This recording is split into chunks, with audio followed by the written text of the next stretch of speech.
भगवान की। माताएं तो ऐसी बैठी हैं, अरे कम से कम जयकारा तो लगा ही लिया करो। ऐसा लग रहा है जैसे कि सो गई हो। जब भी जयकारा लगे तो महाराज दोनों हाथ ऊपर करके जयकारा लगाना चाहिए। जब भी जयकारा लगे बोलिए भक्त वत्सल भगवान की जय हो। कहा कि महाराज छठवां प्रश्न किया कि जब भगवान श्री हरि भगवान कृष्णचंद्र जब अपने धाम को चले गए तो धर्म किसकी शरण में गया? धर्मम किम शरणम गतः, धर्म किसकी शरण में गया? जब इस प्रकार से महाराज शौनक जी ने प्रश्न किए हैं श्री सूत जी महाराज से, तो सर्वप्रथम श्री सूत जी महाराज गुरुदेव भगवान का स्मरण करते हैं। श्री सुखदेव जी का स्मरण किया और बड़े ही प्रसन्न हुए। प्रश्न को सुन करके बड़े ही प्रसन्न हुए और प्रश्न की प्रशंसा करते हुए कहते हैं कि आपने जो प्रश्न किया है ये संसार के कल्याण के लिए प्रश्न किया है। कहा कि महाराज प्रशंसा करते हुए कहते हैं जिस प्रकार माता पार्वती ने भगवान शंकर से प्रश्न किए थे भगवान की लीलाओं का, तो भगवान बड़े ही प्रसन्न हुए थे। आज प्रश्न की प्रशंसा करते हुए श्री सूत जी महाराज कहते हैं कि पूछा हूँ रघुपति कथा प्रसंगा, पूछा हूँ रघुपति कथा प्रसंगा, पूछा हूँ रघुपति कथा प्रसंगा, पूछा हूँ रघुपति कथा प्रसंगा, सकले लोक जगत पावन गंगा, सकले लोकी जगि पावन गंगा, सकले लोक जगत पावन गंगा, सकले लोकी जगि पावन गंगा, जगि पावन गंगा, जगि पावन गंगा। कहा कि महाराज आपने जो प्रश्न किया है वो महाराज बड़ा ही सर्वश्रेष्ठ प्रश्न किया है, धन्य है आप लोग। कहा कि महाराज जीव मत का परम लक्ष्य क्या है? भक्ति। और भक्ति महाराज कैसी होनी चाहिए? अहेतु की भक्ति होना चाहिए, जिसमें महाराज किसी भी प्रकार की कोई कामना ना हो, ऐसी भक्ति होनी चाहिए। कहा कि इन आंखों से प्रभु का दर्शन होता रहे, यही इन आंखों का लाभ है। कहा कि ये जो कान है इनसे सदैव प्रभु की लीलाओं का श्रवण किया जाए, यही इन कानों का लाभ है। कहा कि मानव जीवन का परम लाभ भक्ति है और महाराज भक्ति निष्काम ही होना चाहिए, किसी भी प्रकार की कोई कामना नहीं होना चाहिए।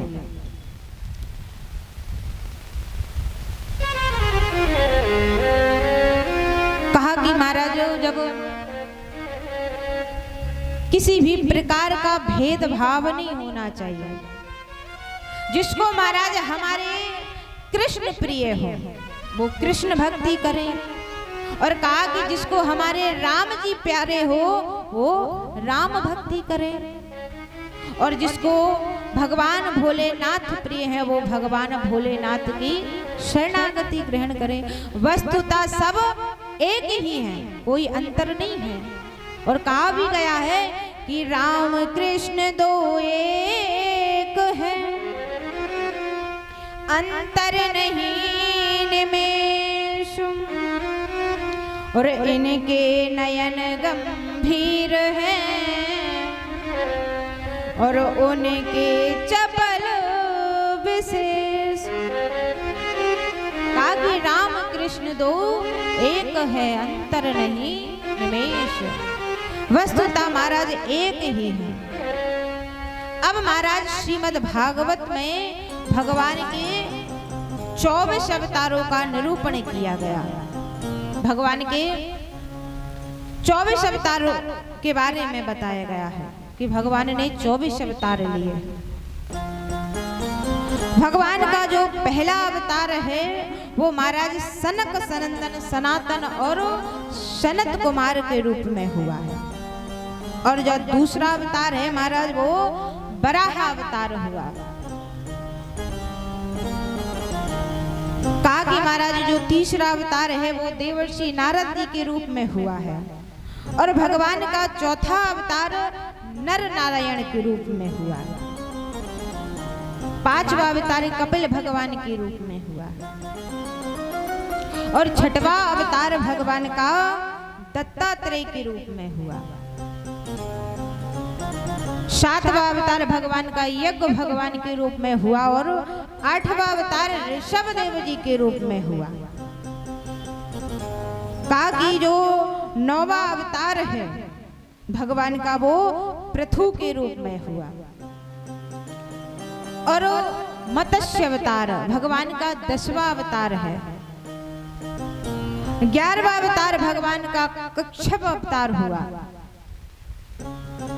और 12वां अवतार भगवान का धनवंतरी के रूप में हुआ, जो महाराज समुद्र मंथन के समय अमृत का कलश लेकर के धनवंतरी भगवान प्रकट हुए थे,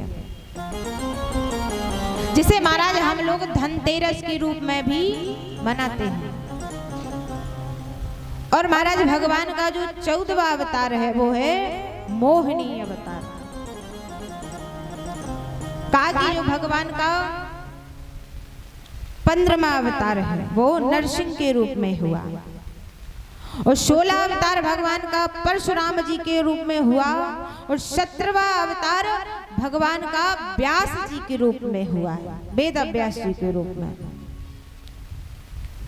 और 18वां अवतार भगवान श्री राम जी के रूप में भगवान का अवतार हुआ है। और 19वां अवतार बलराम जी के रूप में हुआ है। और 20वां अवतार भगवान का कृष्ण के रूप में हुआ है। 21वां अवतार हरि अवतार। और 22वां अवतार प्रभु का हंस अवतार। और जो 23 अवतार है वो महाराज बुद्ध के रूप में अवतार हुआ है प्रभु का। और 24वां अवतार अभी महाराज हुआ नहीं है, होगा कलयुग के अंत में होगा महाराज। 24वां अवतार प्रभु का कलयुग के अंत में होगा। राजा लुटेरे और सर्वत्र अधर्म हो जाएगा। तब महाराज शंबलपुर ग्राम में विष्णु यश ब्राह्मण के यहाँ कल्कि भगवान का अवतार होगा, जो भगवान का 24वां अवतार होगा। इस प्रकार से महाराज 24 अवतारों के बारे में बताया है। अब महाराज शौनक आदियों ने प्रश्न कर दिया कि महाराज कृपा करके बताइए कि जो व्यास जी है महाराज, व्यास जी ने किस युग में और किस कारण से श्रीमद् भागवत कथा की रचना करी है, किस कारण से और किस युग में। तब महाराज श्री वेद व्यास जी कहा कि वेद व्यास जी ने किस युग में श्रीमद् भागवत की रचना की है। तो श्री सूत जी महाराज बताते हैं। सूत जी महाराज कहते हैं कि ऋषियों, जैसा मैंने सुना है और जैसी मेरी बुद्धि है उसके अनुरूप मैं आपको कथा श्रवण कराऊंगा। कहा कि द्वापर की तीसरे युग में, कहा कि द्वापर के अंत में वेद व्यास जी ने श्रीमद् भागवत कथा की रचना की है। जो महाराज वेद व्यासी हैं, ये तीनों कालों के ज्ञाता है महाराज, भूत भविष्य और वर्तमान तीनों के ज्ञाता है। अब महाराज वेद व्यासी ने अपने सम्मा प्रयास आश्रम में जा बैठ करके श्रीमद् भागवत कथा की रचना करी है। किस प्रकार से? कहा कि एक बार वेद व्यासी बड़े खिन्न मन से बैठे हुए थे, बड़े ही खिन्न मन से बैठे हुए तो नारद जी का आगमन हुआ। नारद जी ने कहा कि महाराज क्या बात है, आप इतने उदास क्यों हैं? तो वेद व्यासी कहते हैं कि हमने 17 पुराणों की रचना कर दी है, और जो एक वेद थे महाराज उनको 4 भागों में बांट दिए हैं, और पंचवेद यानी ये महाभारत, पंचवेद महाभारत भी लिख दिया। 1 लाख श्लोकों का महाराज पंचवेद महाभारत ग्रंथ लिखा, लेकिन मेरे मन को शांति नहीं मिली है, क्या करूं मैं? नारद जी ने समझाया कि महाराज आपने भगवान की ज्ञान तो बहुत लिखा है, लेकिन प्रभु की लीलाओं के बारे में नहीं लिखा है। कहा कि अब की बार आप प्रभु की लीलाओं का वर्णन कीजिए। तब महाराज वेद व्यासी ने अपने शम्याप्रास आश्रम में बैठ करके श्रीमद् भागवत कथा की रचना की। अब महाराज जब रचना की तो विचार किया ये परमहंसों की संहिता है, और किसी परमहंस को ही प्राप्त होनी चाहिए। और कहा कि महाराज सुखदेव जी से बड़ा परमहंस तो कोई हो ही नहीं सकता है, क्योंकि महाराज सुखदेव जी जन्म लेते ही वन को चले गए। सुखदेव जी के जो पिताजी हैं महाराज, वो पुत्र पुत्र पुकारते पीछे पीछे जा रहे हैं, लेकिन सुखदेव जी ने मुड़ करके नहीं देखा। तो सुखदेव जी की ओर से वृक्षों ने उत्तर दिया, कहा कि अरे महाराज आप जिस पुत्र के मोह में फंसे हुए हैं, ये आपका ही पुत्र नहीं है। कहा कि समस्त जीवों को कल्याण देने वाले हैं। कहा कि सुखदेव जी से बड़ा कोई परमहंस हो ही नहीं सकता है। लेकिन कहा कि महाराज अब सुखदेव जी को बुलाया कैसे जाए, क्योंकि ये तो जन्म लेते ही वन को चले गए। तो व्यासी महाराज ने अपने शिष्यों को भागवत जी के कुछ श्लोक रटा दिए और कहा कि वन में जाकर के इनका गायन करो। व्यासी के शिष्यों ने जब वन में जाकर के श्रीमद् भागवत के श्लोकों का गायन किया तो सुखदेव जी श्लोकों को सुन करके मोहित हो गए। इस प्रकार से श्री वेद व्यासी ने सुखदेव जी को श्रीमद् भागवत संहिता का अध्ययन कराया। कहा कि महाराज और सुखदेव जी को जो महाराज वेदों के ज्ञाता हैं श्री जनक जी के यहाँ महाराज परीक्षा लेने के लिए भेजा सुखदेव जी को। आज महाराज सुखदेव जी परीक्षा में उत्तीर्ण हुए हैं। कहा कि ये सुखदेव जी कौन है? तो श्री सूत जी महाराज बताते हैं कि सुखदेव जी कोई साधारण नहीं है, ये राधा रानी के कृणाशुक है। जो हमारी राधा रानी है उनकी कृणाशुक है। एक बार भगवान कृष्ण राधा रानी से कहते हैं कि चलो प्रिय चल करके ब्रज मंडल में अपने भक्तों को सुख प्रदान करते हैं। तो राधा रानी ने कहा कि महाराज जहां पर वृंदावन नहीं है, यमुना नदी नहीं है, और तुलसी वृंदा यानी तुलसी नहीं है, भक्त वृंद नहीं है, वहां पर हम नहीं जाते हैं। गोवर्धन पर्वत नहीं है। तो महाराज भगवान गोलोक धाम से ही वृंदावन और गोवर्धन पर्वत लेकर के पधारे हैं। अब जब महाराज राधा रानी ब्रजमंडल में पधारने लगी तो जो राधा रानी की किरणा सुख थे वो राधा रानी से कहते हैं कि मैया मैं भी आपके साथ चलूंगा। कहा कि आप प्रभु की लीलाएं करना और मैं उन्हीं लीलाओं का गुणानुवाद करूंगा।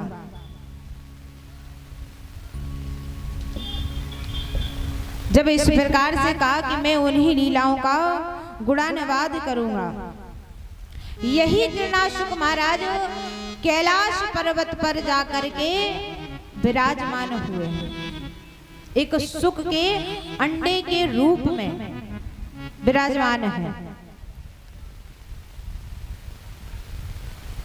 एक बार की बात महाराज, यहीं से अमर कथा प्रारंभ होती है, ध्यान देना महाराज। एक बार नारद जी महाराज कैलाश पर्वत पर पहुंचे, और जब महाराज कैलाश पर्वत पर पहुंचे तो मैया पार्वती के पास पहुंचे, जाकर के प्रणाम किया। मैया पार्वती को नारद जी ने प्रणाम किया तो माता पार्वती ने पूछ ली कि क्या बात है नारद जी, बड़े दिनों के बाद आए हैं, आजकल आपका आना जाना बहुत कम हो गया है। हम नारद जी विचार करते हैं माता हमने आना जाना इसलिए बंद कर दिया है कि आजकल कहीं प्रेम नहीं रहा है। नारद जी कहते हैं आजकल कहीं प्रेम नहीं रहा है, इसलिए आना जाना बंद कर दिया है। माता पार्वती ने कहा नहीं नहीं नारद जी ऐसा नहीं है, हमारे और भोलेनाथ के अंदर बड़ा प्रेम है। नारद जी विचार कर रहे हैं कि हमने यहाँ झगड़ा ना करवा दिया तो हमारा भी नाम नारद नहीं है, क्योंकि महाराज नाम से ही पता चल रहा है नारद, जिसकी महाराज कोई बात रद्द ना हो वही तो है नारद। कहा कि माता कहीं प्रेम प्रेम नहीं है, लोग झूठ बोलते हैं। अगर प्रेम में किसी भी प्रकार का दुराव हो तो वो प्रेम नहीं है। प्रेम में किसी भी प्रकार का छुपाव और दुराव नहीं होना चाहिए। माता पार्वती ने कहा नहीं नारद जी ऐसा नहीं है। नारद जी ने कहा अच्छा मैया यदि ऐसा नहीं है तो फिर आपको तो पता होगा कि भगवान भोलेनाथ जो गले में मुंडों की माला पहने हुए हैं वो किसके मुंड हैं, आपको तो पता ही होगा। अब मैया पार्वती विचार करती हैं कि ये तो मैंने कभी पूछा ही नहीं है और ना कभी प्रभु ने बताया है। भगवान कहा कि जब भगवान ने कभी बताया ही नहीं है भगवान भोलेनाथ ने। नारद जी कहते हैं मैया फिर कैसा प्रेम, कहीं प्रेम प्रेम नहीं है, प्रेम में किसी भी प्रकार का छुपाव नहीं होता है। अब तो महाराज मैया पार्वती विचार कर रही हैं कि आखिर ये मुंड किसके धारण किए हैं प्रभु। अब नारद जी ने तो महाराज आग लगा दी और कहा कि मैया अब हम चलते हैं। जब महाराज नारद जी चल पड़े वहां से, इधर भगवान भोलेनाथ जब तपस्या से जागृत हुए तो महाराज नारद जी ने जाते जाते भगवान शंकर से कहा कि प्रभु आपको मैया याद कर रही है। भगवान शंकर ने कहा कि नारद जी यदि आप उस तरफ से आ रहे हैं तब तो अवश्य ही याद कर रही होगी। जैसे ही भगवान भोलेनाथ माता पार्वती के पास आए हैं तो अब तो महाराज माता पार्वती रुष्ट बैठी हुई हैं कि आखिरकार ये किसके मुंड धारण किए हैं भगवान भोलेनाथ। जैसे ही भगवान भोलेनाथ आए तो कहा कि आप हमसे प्रेम नहीं करते हैं। हम भगवान भोलेनाथ ने कहा देवी किसने कहा आपसे कि हम आपसे प्रेम नहीं करते हैं? यदि प्रेम का कोई प्रमाण है तो केवल हम और आपके ही प्रेम का प्रमाण है। माता पार्वती ने कहा नहीं नहीं महाराज आप हमें प्रेम नहीं करते हैं, आप कपटी हैं। भगवान भोलेनाथ ने कहा कि हमने ऐसा क्या कपट कर दिया? कहा कि आपने आज तक ये नहीं बताया